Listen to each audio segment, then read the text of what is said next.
Hello. Welcome to episode 403 of the Sunday New York Times Read Along, hosted by me, Neil Parekh, and Sri Srinivasan. We are live on Facebook, Twitter, LinkedIn, YouTube, Instagram, and the Digimentors website. Please like, comment, share, retweet, do all of the things you do to make sure people find this show. Thank you in particular to everyone watching on replay. We appreciate you taking the time to come back to a show like this. We know 8:30 a.m. Eastern Time is not when everyone is free. Some people might be sleeping in, people might be working or going to church, etc. You might also be on the West Coast, although several people go watch the show early. We know that sometimes at 8:30 a.m. just doesn't work. So thank you so much for coming back to watch. We have another interesting show planned today. We're going to talk about the Indian cockroach protest that has been going on over the last week or so, and the incredible impact it has had. And if you don't know what the reference is, stay tuned. You'll understand fairly quickly. We'll also be talking a bit about the Odyssey, the movie by Christopher Nolan. We're wondering if you've seen it and what your take is on it. We haven't seen it yet. We're actually waiting for my daughter to come back from camp.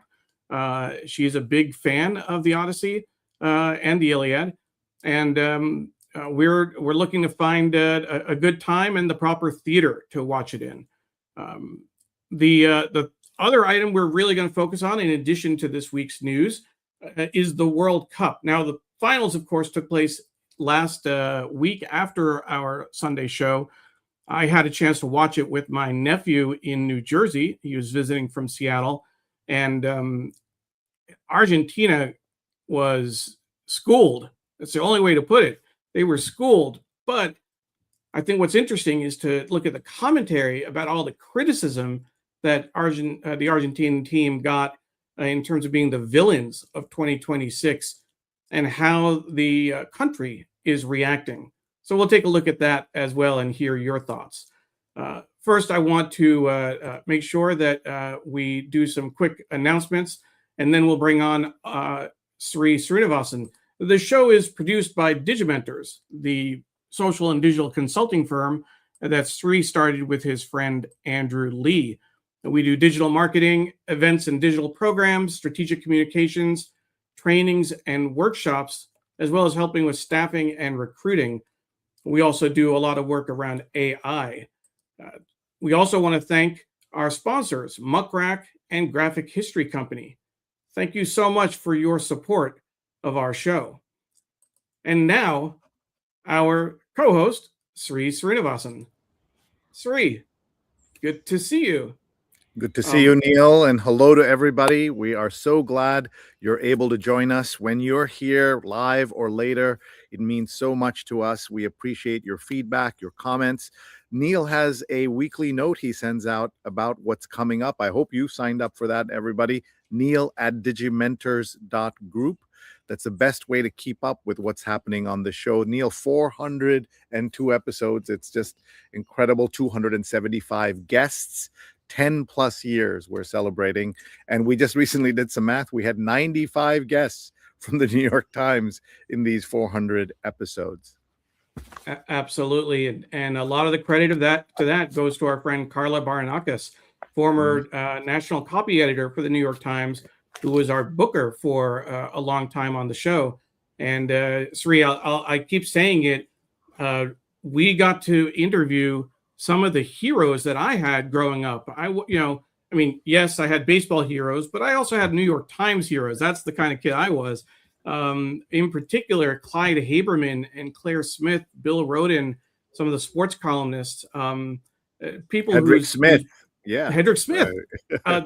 People whose bylines I read, and then I got to sit on screen with them and interview them. Another big one for me, Jack Curry, who is now at the Yes Network. covering the Yankees. Great times. Amazing, folks. Thank you again. If you are watching live, just tag your friends right now, someone who cares about the news, cares about fighting misinformation and disinformation, and they can join us live or later. It's the best way to help us spread the word and to help fight all the terrible stuff that's happening. Let's say hello to some folks. Patricia says grace and greetings from New York. And Gunter is watching from Austria. We love having our friends around the world. Here's Silver Spring, Maryland, Pradnya Aldipur, who's been a guest on the show. Doug Levy is watching from the Bay Area at 5:30 a.m. And Diane is watching from Margate, New Jersey, where it's a beautiful day. And my dear friend Abu Tahir is watching. He is the most important Bangladeshi American journalist and one of the top journalists in America for what he has done to bring his community together, connect them with the world, connect them with America. And he's been featured in the New York Times back in the day about his coverage and how he's covering the American political scene. I think it was one of the Obama conventions that he got to go to. Now he not only has a newspaper, he also has a big TV platform as well. And hello to Mary C. Curtis, muggy Charlotte, North Carolina. What a spectacle the White House Correspondents' Dinner has become. You are so right. It was in the last 2 days. I didn't even realize they were rerunning it. I knew I'd heard they were rerunning it, but I didn't know they were doing it.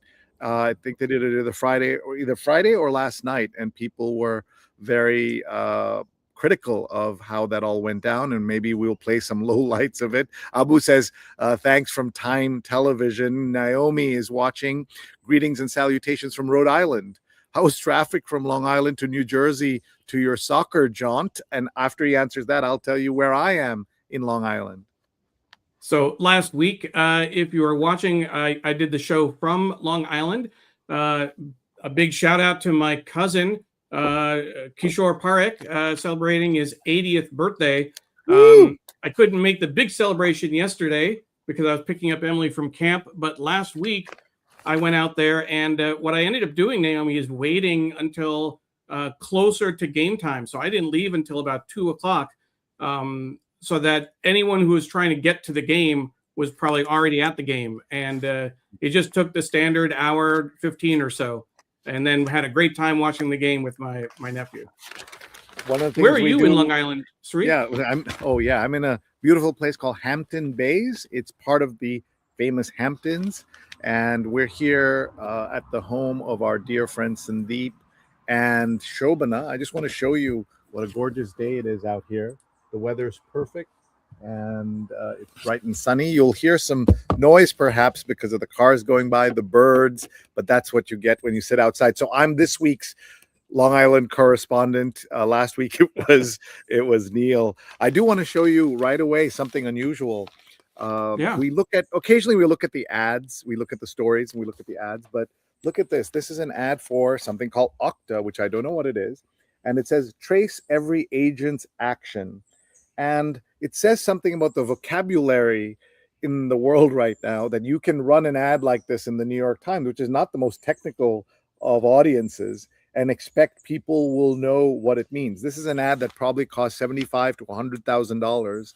And this is reaching just the people who understand that the word agent here has nothing to do with your ticket, your travel agent, or your other kind of a publicity agent, though in a way it does. But this is talking about your AI agents, things that go out and work on your behalf.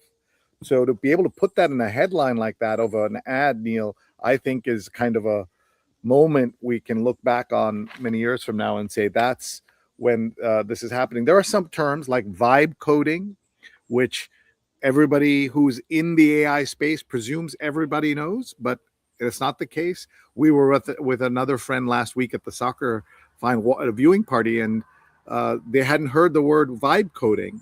And there was a little bit of a discussion. Should he have heard of vibe coding or not? So where do you come down on these kind of terms, vibe coding, agents, etc.? Well, I certainly am familiar with agents. I've heard vibe coding. I can't say that I completely understand it. But you'd heard of it. This person had never heard the word vibe coding. Yeah. That was what was unusual. Yeah. what I think is interesting, though, is I think of the ads, Sri, and that could be its own analysis in terms of, to me, it's when technology enters. In this case, I'm going to call it the ad vernacular, whether it's on TV, whether it's in print. I mean, you've seen it over time, like when the first email addresses first started popping up in ads, when the first websites started popping up, and then social media. And obviously now we're getting ads for AI. But I think of this is the first time I've seen a reference to agents in a print ad. And I'm thinking about all the TV ads to come that will be, in 5 years, it'll be normal. I mean, just kind of like it's normal to put a website on the screen, much less a social media, like, follow us at Digimentors with all the icons.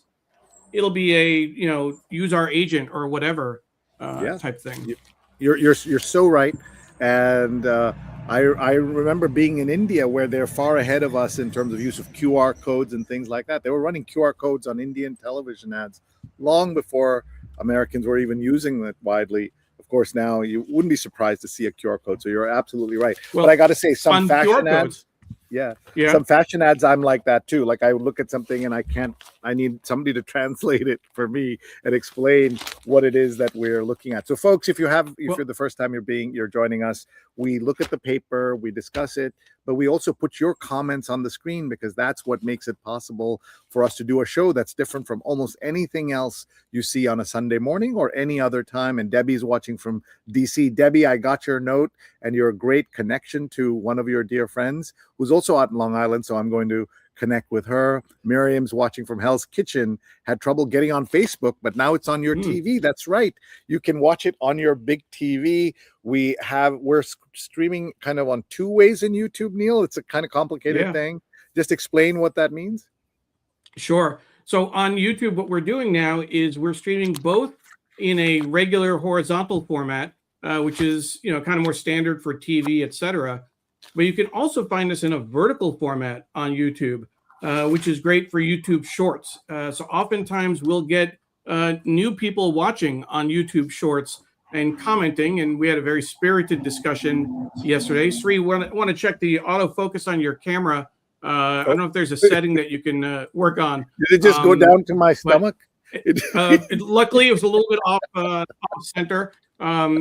This is a family-friendly show, so I had to cover it up real quickly. I think it's the MacBook center stage setting that adjusts where, now if I put center stage, it tries to keep me in focus, and then when it couldn't find my face, it just started looking for my face. So I'm going to turn that off.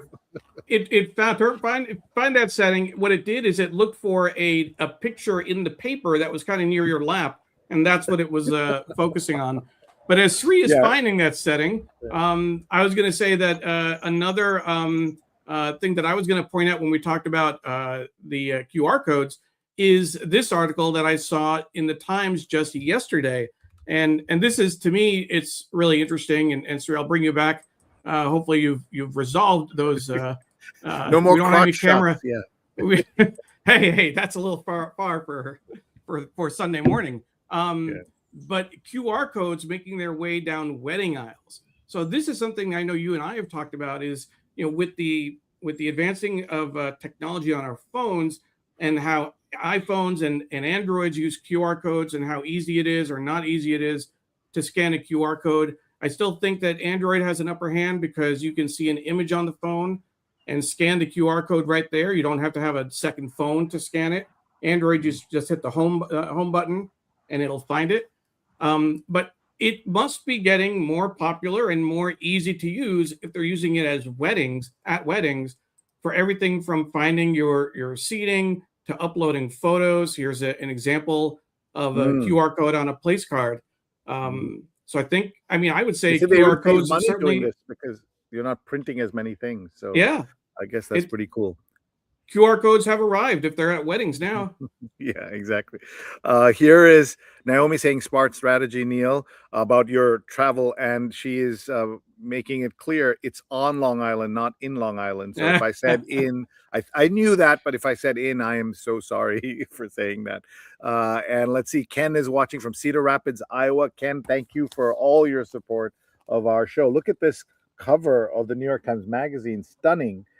Can you tell what that is, Neil? That is, in fact, a car. Um, And this is I called. know what it is because I looked it up beforehand, but Oh, okay. you can't. It's hard to tell. I mean, if you look closely, there is a Ford icon. You know, the logo, and you can kind of see it's a car that's been compacted. Yes. With the And it wheel says and the American EV has been crushed. Who is to blame? I rented, Neil, for the first time a full electric car, a Kia, and a V6, I think it's called. It was excellent. I've found it very easy to drive. It uh, it gets a lot of mileage, and they have in this home a place to plug it in. So we just not to have to worry about gas. You have to keep your eye on the range, but if you're not doing long distance driving, it's not even an issue. And just to go around, zip around town, I think it's a wonderful thing. So it's the first time I'm actually driving an EV. And so that's a Kia, which is from South Korea, obviously. So this is going to be an interesting story. You know, the Chevy Volt and other companies that were trying to do this. And Ford also had that. By the way, speaking of ads, here's an example of something that people, you could read this ad for an hour and not understand what it is they're selling. So there is a Walt Whitman poem here. This looks like something from travel. And it says, an invocation to the world. Create an array of any size at vistaboard.com. And just like those fancy ads for fashion things that you're not going to get unless you're in the know, this is something like that. And again, you can imagine what this ad costs. If a single page in the New York Times is $75K, this must be what, $500,000, maybe $1 million, and maybe not $1 million, but maybe $500,000. But it just shows you how advertising works. It should be teasing enough to keep you intrigued, but not reveal everything that then you're not crazy about. So what is it? It's the most beautiful messaging display. And look what they used to advertise that. This is the old airline ads. Remember, Neil, the kind that you'd find in airports? The old kind of the things that kind of flap around. Yeah, like that. Flipping. That's the Yeah, it's like display. at Penn Station. It used to be the or Grand Central to tell what track your train was coming on. Yeah. Hey, look who's watching. Let me get back to the screen. Oh, Mom, Sudha Parekh watching from Hastings on Hudson. Always great to have you watch. And Sri, I want to assure everyone that this is not just the only time I communicate with my mom. I do actually talk to her and talked to her last night. And in fact, we're going to start trying, I'm saying this publicly on air, a Sunday evening phone call, maybe Zoom, with my sister to catch up, even for like 15, 20 minutes, but to make sure I don't miss any important family news. I love it. So that's I love it. Breaking news. Yeah, breaking news in the Parekh family. Yeah, and say Mom, just so you know, I'm drinking something. She counts, Sri. You know, she'll say, I only saw you take 3 sips of your drink during the show. You need to drink more. Auntie, I'm drinking too. Seishu is watching. Hello, Sri and Neil from Connecticut, a wonderful photographer, photojournalist. Babu says, can you talk about the change of the media from print to digital, like TV, and now the social media, which is a big challenge for the traditional digital platform? So, Abu, this is an important topic. We talk a lot about how all of this is transitioning. Even this show, right? We've been doing it for 10 years, and how it's transitioned from me just kind of having fun with Facebook to this whole production. And from this production, you can see we're able to bring these comments in. Almost no show on television does this on a regular basis. And that's why we're so proud of this. And you're able to put in specific comments on the air from Facebook, Twitter, Instagram, LinkedIn, YouTube, as well as digimentors.group. That's all really important to connect with the audience. One of the things that's happened is Facebook, which was all in on video. And we keep hearing about the power of video. The New York Times is managing the top editor, the managing editor, Joe Kahn, just said that they're investing deeply in video once again. It's strange that Facebook will now remove all video all live stream videos after 30 days. I guess, Neil, if we bothered to upload it fully, well, look at that.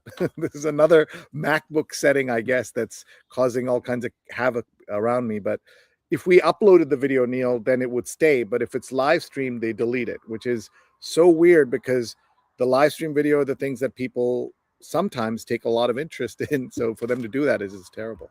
Well, but that's a long-term. I mean, if you think about Facebook's commitment or support for live streaming, it started with back in the day when you were doing the show just on Facebook. We would get huge numbers. Facebook really prioritized live streaming and bumped it up in the algorithm. And over time, they've changed the way that you experience it. So, for example, instead of creating a placeholder post and then the video plays right there, now it sets up an event, and the video plays in the event, and people have to click on the event and click on like once or twice to actually get to the video. Now that they delete the videos, it really, they've deprioritized it so much. It's a great reminder, Sri, as you've said many times, if you don't own the platform, right? If it's free, then they own you. They're the ones that are benefiting, not you. You don't own that platform, and you're left to their whims. So today, like at one point, they were prioritizing live video. Now they're not. At one point, they were letting you keep your live videos on, just in your archives. And then one day, with some warning, they said, we're going to stop. We're going to delete everything that's old and delete everything after 30 days. And there's nothing you can do about it, really. Yeah, and it's so frustrating to You're the product. That's what the quote is. If it's free, you're the product. Yeah, that's right. If you're not paying, you're the product. It's not my quote. It's kind of in the air. I think a lot of people have the observation. Same thing about building your own platform, and that's why we believe in the email relationship, WhatsApp relationships, and making those connections. And that's why we tell everybody, sign up to get Neil's once a week alert about what we're doing, which is separate from our entire process that we have around our newsletter. And so before we get to the paper, we're very quickly going to just tell you about my newsletter. I'm in the middle of writing it for today, and the newsletter is a way for you to see my observations about all things digital, political, cultural, all in one place. And I've been doing this now for 8 years. And so Sunday mornings are very busy around here, even on vacation. And it's called Sri Sunday Note. You can get it at srinet.substack.com, srinet.substack.com. And last week we talked to Bobby Ghosh, who, as you can see, interviewed Pele, Neymar, and Messi. He put Messi and Neymar on the cover of Time. And it's part of a series that we run called X Teaches Sri About Why. And that's someone teaching me about something that I don't know enough about. So we did Bobby teaching me about the World Cup along with my son Krishna, who joined us.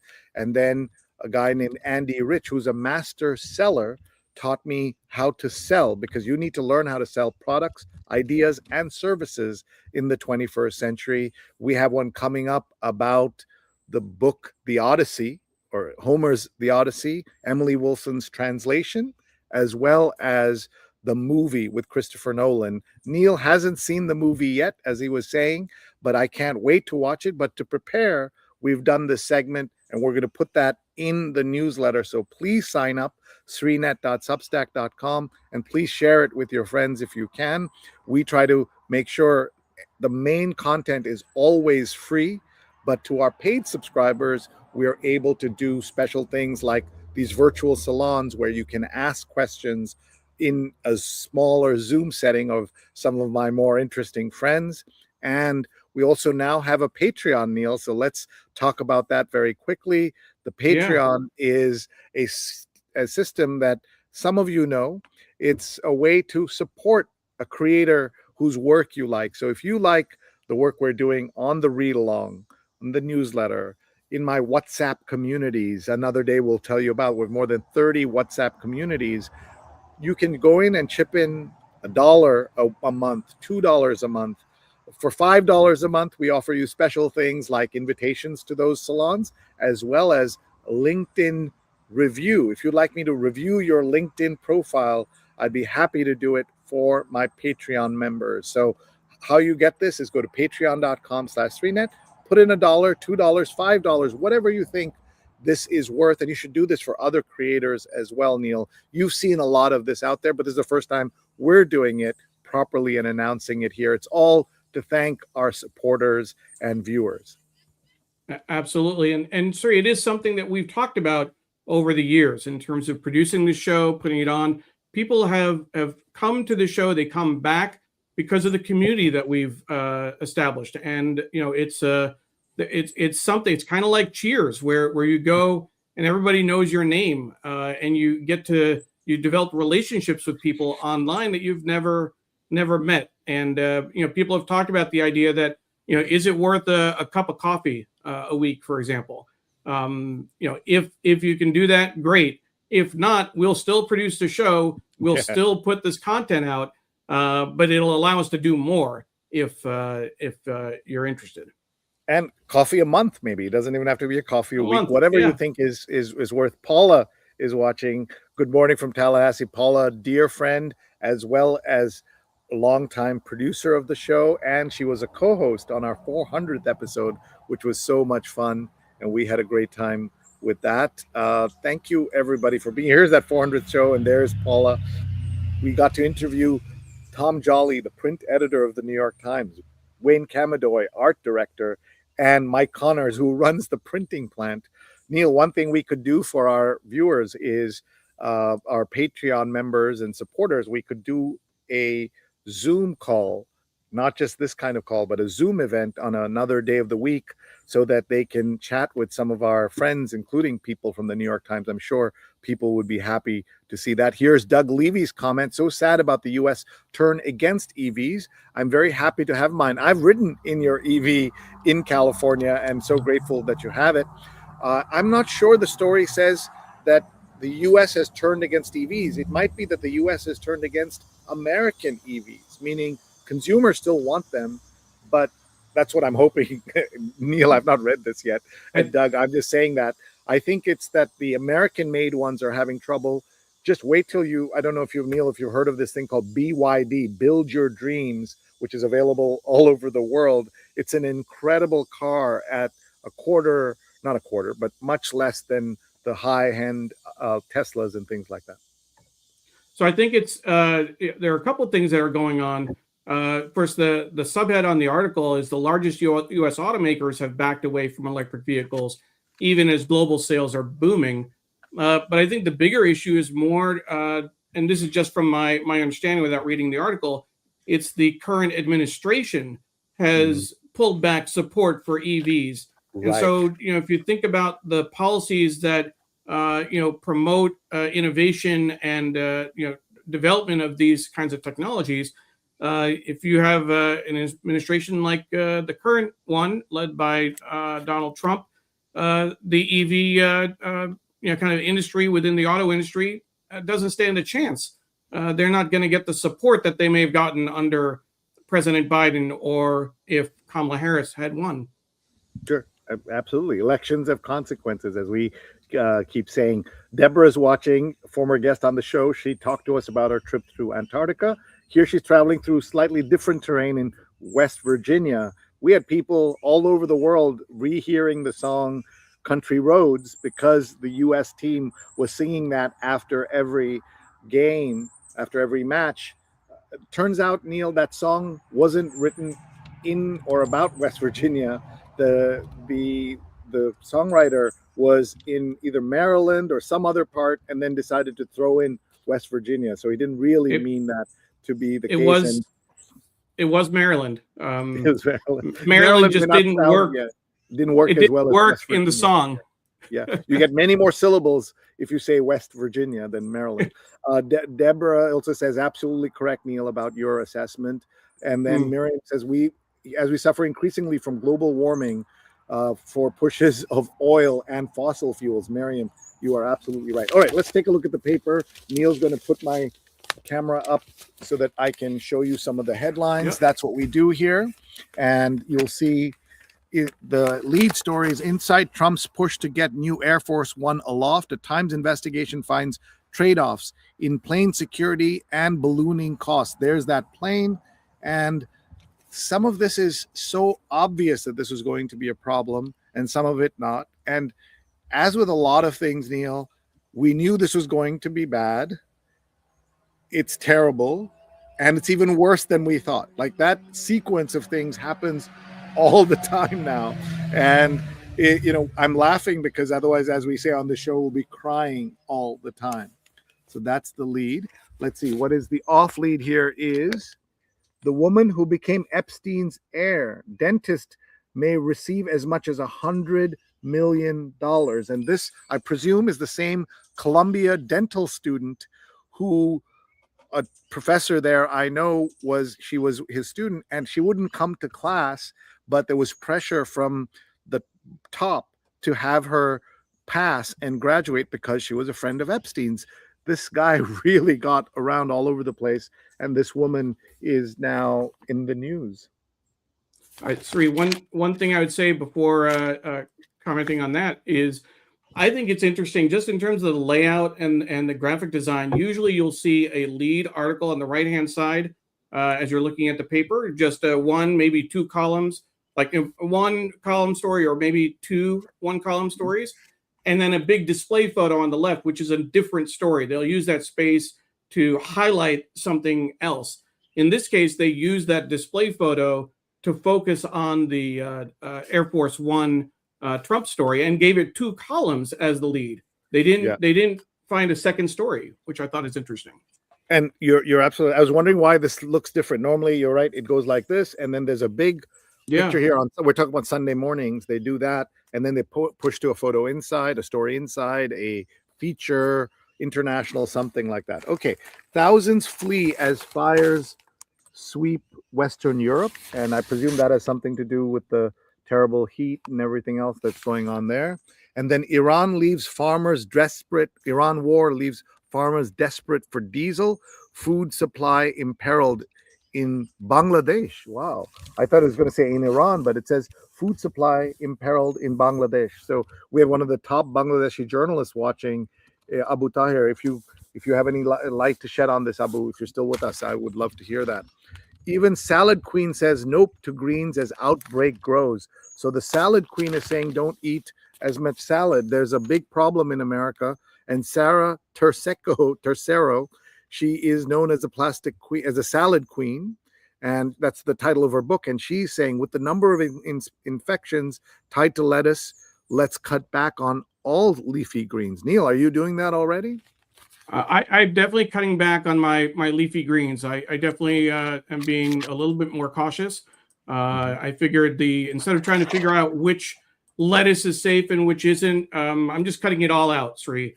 No leafy greens at all in my diet. But Neil, you're not famous for your most vegetarian or most healthy diet. I hate to tell our audience. So you cutting out all those leafy greens may not be that much of something to remark on. That's why it's easy to do. I think the other interesting thing I saw on Facebook, Rochelle. I'll say it came from Rochelle, our neighbor in New York. She shared this meme. Right now, chocolate is good for you, and lettuce can kill you. I've been training my whole life for this. So anyone who has misgivings about their chocolate intake, I think this is your moment. This is your moment. That's right. I'm unfortunately pre-diabetic, so I can't do chocolate instead of lettuce. But folks, on my newsletter, because of the support of all of you, we're able to do a whole new vertical called My Pre-Diabetic Life. srinet.substack.com. Do check it out.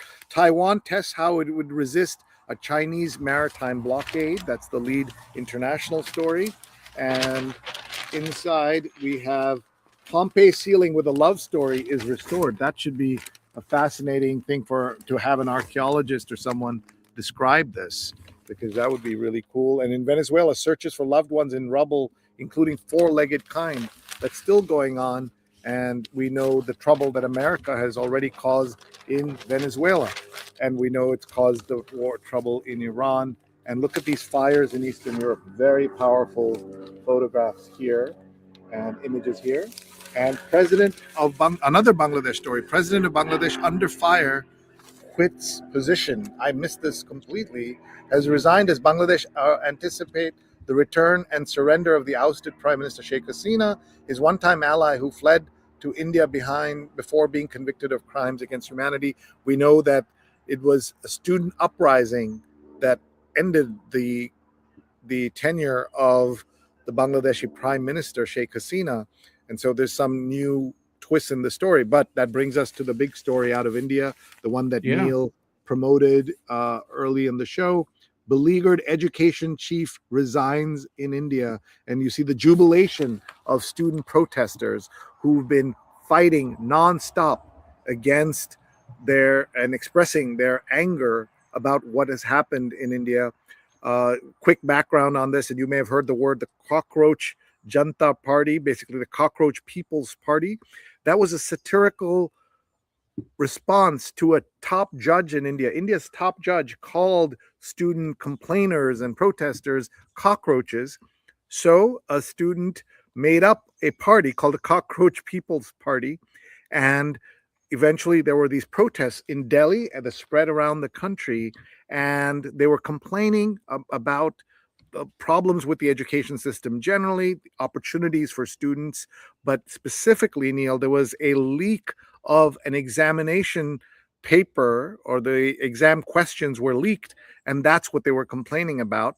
And you know, Neil, even though you live in America, you've heard enough stories about how India's upwardly mobile opportunities often come from exams that students take at a very young age, getting into the right school, getting into the right college, getting into the right civil service or medical opportunity. All of that comes from exams. So if the exams are not honest, are not trusted, then everything falls apart.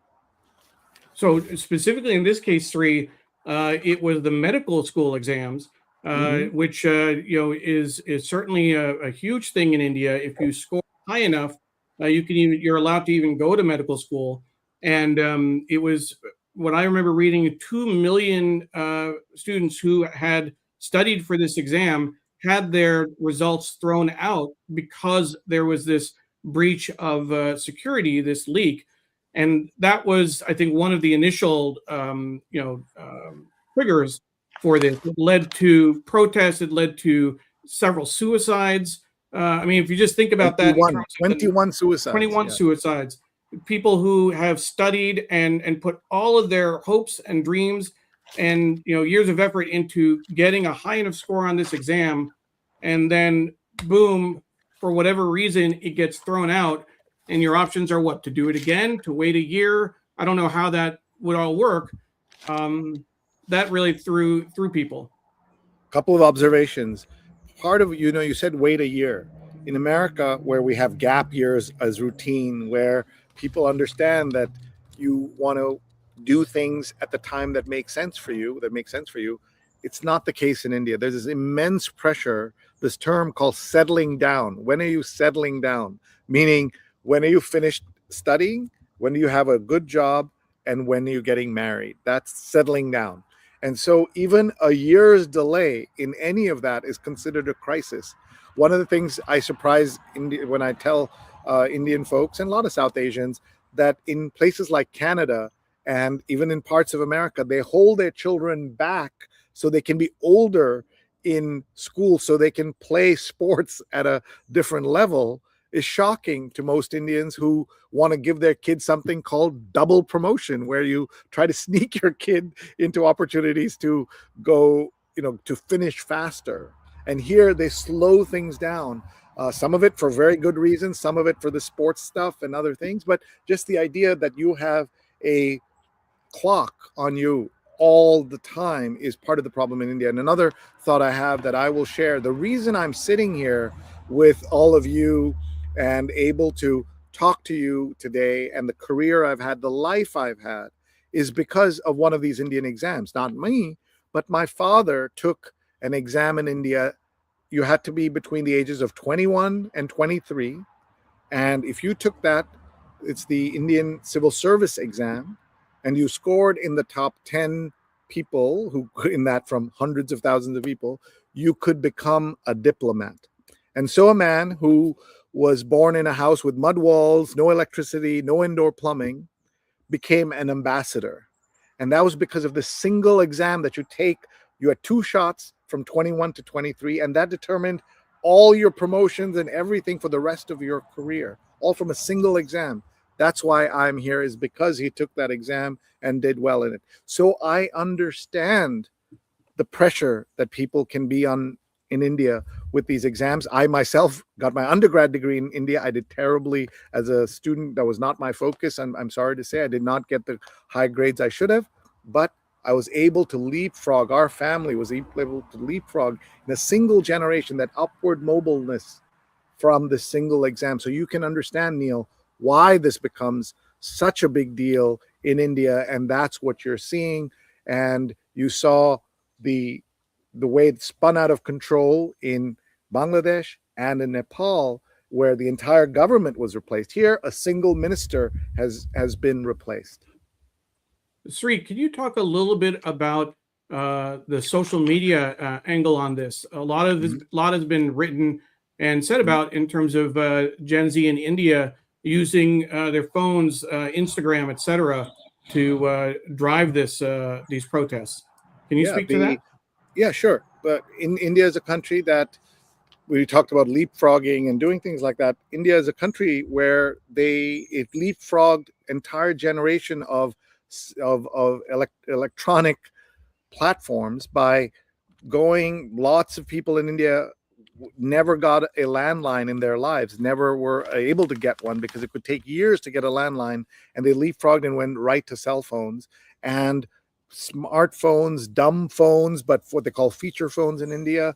And they became much more savvy than people in America and elsewhere who are used to using phones and relied on landlines for so long. And so what you're seeing here is the ability to cut through control of not just Modi's party, but anybody who wants to control the message. They're able to do that in a very quick and very powerful way. And you're seeing that right now in what's happened in India and what's happened with this particular protest. And I think this means you're going to see people asking for more opportunities for things that they want to fight for. And protesting is something that we have a rich tradition in America, we have a rich tradition in India, and a rich tradition in young people protesting. We saw the power of the protests in the Arab Spring, and you're seeing here a story from the New York Times about that. So this is something we could do a whole episode on, but I'd love to hear people's thoughts. Please post in the comments. We have lots of people coming through. But Neil, here's a juxtaposition, if we can, to the front of the opinion section. This is not just a problem in India. This is a problem in America as well. Look at this stunning headline, which says, "Oops, Gen Zers don't see the point of ambition. I don't blame them." People who are disillusioned by what is on offer in America. It says, Gen Z fell out of love with work. It's easy to see why. Neil, can't hear you. I had muted myself to make sure the video didn't play the audio. I'll go back and take a look at that story, because this actually is something that I talked about with my relatives last week, with this whole situation, the whole discussion of going back to work, of back to offices rather, and people not wanting to prioritize that. And really that question, well, if you don't do that, then you're not going to be able to get ahead. You're not going to be able to do the networking and get the FaceTime with your boss. And I think that the idea that some people, that's not their priority. Over the last few years with working from home, it really does change the calculus. The benefit of working from home, of spending time with family, of not being in a commute. Okay, does that mean that I may not advance as far as quickly? Okay. Does that mean I may not get as high a salary? Okay. I mean, these are trade-offs that I think people are actually consciously taking, not just frivolously. I don't want to be in the office. I don't want to have to, I want to be able to wear my pajamas. I think it's actually an intentional, let's prioritize family and home and work-life balance and not be, I mean, you can also have work-life, but not have work-life balance working from home. Trust me, I struggle with that. But if you want to prioritize family and kind of other things in life, maybe that's a trade-off. People are it's different than the last kind of few generations and their approach to work. You're right. I have a friend who negotiated with a nonprofit to say, I will take less of a salary if you will let me work from home an extra day a week, because that's less time I have to be on the road, more time with my family, all the things you just talked about. Let's quickly get some comments in here. Mary C. Curtis, eviscerating the CDC infrastructure and food safety federal department's not a great idea, it turns out. I saute my lettuce and build Asian bowls. Pradnya says, I miss my spinach salads. Deb says, last night at a restaurant in Buckley, West Virginia, a waitress laboriously gave a lesson on how and what they used to clean the lettuce. We passed anyway. Scary. I've been eating lettuce and things the last 2 days because on Long Island it's so fresh and so many options. But I'm good now. You're all scaring me, folks. So I'm a little worried about that. But we're going to transition. I was joking earlier that I've cut out lettuce, but in a serious way, like Pam and I have been traveling a bit lately and eating out, and we actually have been careful about eating lettuce in restaurants, etc. At the diner we were at yesterday, we heard the waitress describe to the table behind us that they use romaine lettuce, and that's not part of what Taylor Farms is using, that they get their lettuce sourced from somewhere else, that it's perfectly safe. Similar to Deborah, we passed anyway, but it's interesting. It's changing the conversation for sure. Sure. Somebody who knows and has done some research, is washing enough to do this? Mary is sauteing it. Does the heat kill it? Does washing kill it? That'd be good to know. Here, a couple of quick things here. Pramod says, good morning to all your viewers from the PK Sharma family in Riverdale. Great to have you back. We had a guest from the PK Sharma family, a doctor who was so kind to be with us, talking about the importance of being aware of colorectal cancer. And that was just around the time of the early part of the pandemic. Very grateful to the family. And thank you for sharing your story. I never knew 21 to 23 year age was also a condition for the IAS, the IFS, and the top 10 candidates. It's crazy to think that that determines your entire life. Neil, we've heard stories about China, Japan, where these exams are such a big part of everybody's lives. Naomi says, the White House Correspondents' Dinner, where investigative journalists who exposed widespread corruption shook hands and schmoozed with the smirking felon-in-chief, was disturbing and inappropriate. Well said. I do want to connect all of this to a story in the paper. And Pradnya had posted earlier that this is something unusual is happening this weekend. It is the Boy Scout Jamboree is happening this weekend. And so here is an interesting story. Neil has a Girl Scout daughter, and what happens when Girl Scouts get to be Boy Scouts? A Den mother has written this. Text by Erica, song and photographs by one of the Times photographers. Outside, wet or cold or exhausted, students learn they can survive discomfort. Where do you stand on this? And some people may be hearing this for the first time, that Boy Scouts, desperate to get members, added girls could join the Boy Scouts. To me, as complete outsiders, my first question was, will we still get Girl Scout cookies?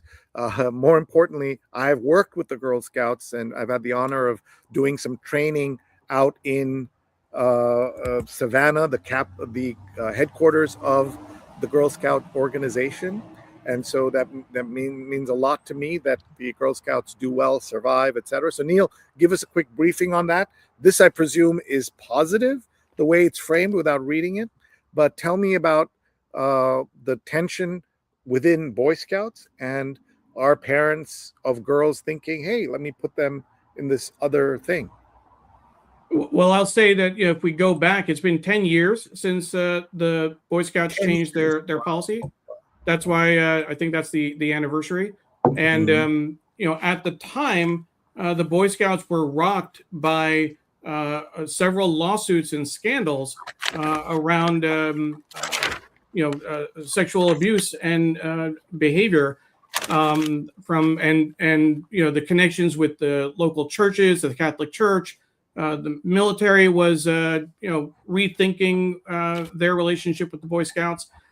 I'll say that so Emily was a Girl Scout, has been a Girl Scout for the last few years, and at the time I was very skeptical of the idea of having Girl Scouts join Boy Scouts. I think that this is a really an age-old question, Sri, in terms of whether it's in education or scouting or sports. Without even, I don't even want to open up the whole question of kids who identify as non-binary or transgender. That really puts a very different frame on this. But even if in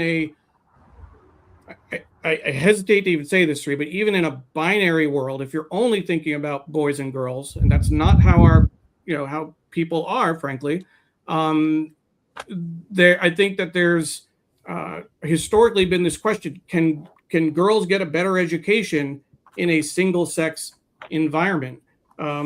Boy Scouts and Girl Scouts, will Girl Scouts get a better experience in a Girl Scout environment versus being mixed with boys? I certainly was skeptical of that idea. I thought there was a lot of value in, especially at younger ages, having that focused attention and focused experience. I think a lot of it at the time was a play. It was seen as a play for the Boy Scouts for relevance and long-term viability. Think about it. 50% of the population was left out, and they certainly had the bigger name and the bigger history that they could draw on. What I'll say is, without having read the article, the Girl Scouts have not folded in 10 years. It's not that the Boy Scouts let girls in and then the Girl Scout scouting movement has crumbled. I think that's saying something. I bet it's the opposite. I bet parents and the organization have doubled down and trying to do more and be more innovative and try to do things. And Pradnya says that she was at the Girl Scouts Unite, which is in DC, from all over the world. They come together every 3 years, which sounds fantastic. Convention. And it's no longer called Boy Scouts, it's just called Scouting America. That's the new name. Girl Scouts are completely open to transgender girls, not so the Scouts. And Naomi says, tread carefully. The historical institutional misconduct involving the Boy Scouts of America primarily centers on a decades-long cover-up. Over 8,200 claimants came forward, leading to a historic $2.4 billion bankruptcy settlement to compensate survivors of structural and systemic failures. So big organizations can cause big problems. We only have a few minutes left. Want to go through a couple of headlines here for everybody. We do this partly, Neil, so that people can go back and read their own local paper. They don't have to read the Times. It's not just about the Times. It's about celebrating journalism. So you can search these, find these stories in other places. The powerful op-ed here called "Please Don't Thank Us for the Land." A native leader saying, don't do the acknowledgements. He says those acknowledging the native people who once lived here costs and is worth nothing. Wow.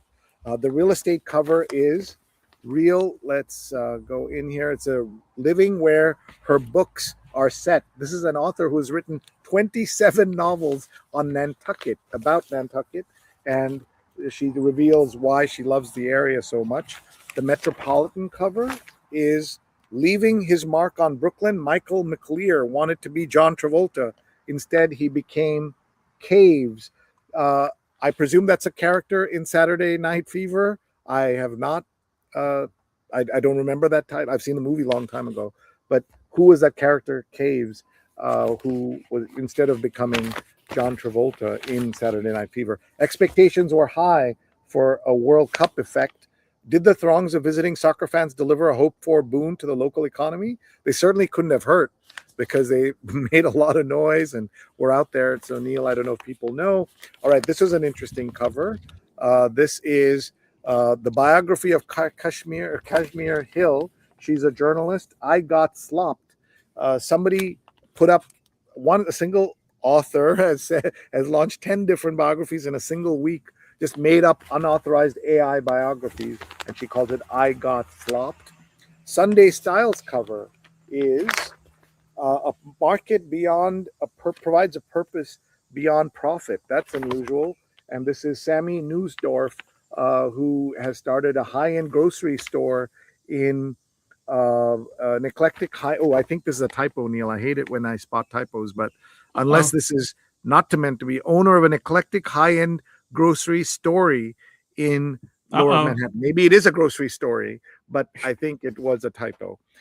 Let's keep going.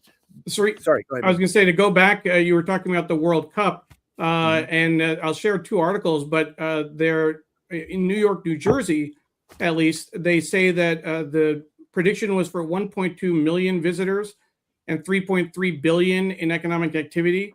The first 5 games alone apparently had 1.2 billion in direct spending and 2.1 billion in activity. But there's some skepticism about those numbers. Oh, there's always overpromise, right? Underdeliver. But you saw the impact. You saw people around. Neil, you might remember when I took my dad to see the U.S. Open golf tournament, I ran into the Tartan Army, these Scottish fans in kilts. I mean, certainly they wouldn't have been there without the World Cup, and they were spending money, on $10, $20 beers, whatever. So that was happening. The book review cover is, you said you have 2 stories. What was the second one? Yeah. So the other one I think is actually in more detail, and we won't go through all of it, but I will share again the link. And that's why one of the things, Sri, you talked about putting comments on the screen sets this show apart, sharing links to stories and giving people the ability to go back and follow along. This article, did the World Cup live up to the 104 Super Bowls concept? It really quickly, Spain and FIFA were the 2 winners, they said, but luxury travel companies, Norway and Cape Verde, Kansas City, Norway, great. The beer industry came out as winners, but hotels, how hotels performed, it's a draw, and who lost? Ordinary fans who couldn't afford to get tickets. Very sad. And visitors from World Cup nations. We talked about this on the show in terms of the immigration policies that were being put in place. So that's something to think about. The other thing with the World Cup story that I particularly wanted to touch on was Argentina, because first of all, with the World Cup, Argentina was just overwhelmed by Spain, and 0 shots on goal.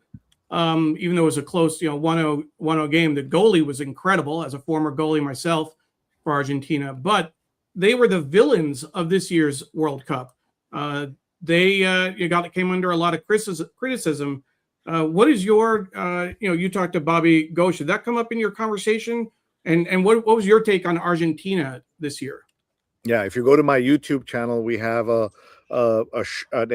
excerpt from that interview with Bobby Ghosh where we talk specifically about the flopping, the intimidation of referees. All of this is bad for the game and just bad for the sport and for community and society in general. So we talked about that. Argentina, for sure, became the bad guys in the way they acted, the way they responded, and they had a chance to make Messi, who's already immortaler, and they failed because they didn't take the game seriously, and it was a dull game in that sense.